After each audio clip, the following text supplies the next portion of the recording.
সহধর্মিণী যদি চায় আপনার জীবনটা অবশ্যই সহজ করে দিতে পারে।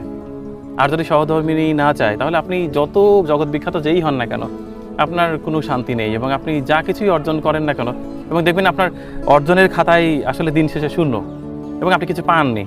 মানে ব্যাপারটা ওইরকম যে সাহস দেওয়ার মধ্যে একজন থাকতে হবে।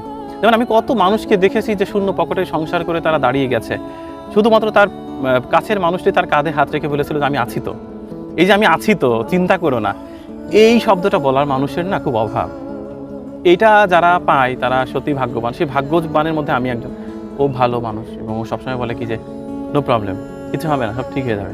ও যেন বিশ্বাস করে কোথাও মিরাকেল একটা কিছু ঘটবে, সেই মিরাকেল বা জাদু করে কিছুতে আমাদের সব কিছু চেঞ্জ হয়ে যাবে।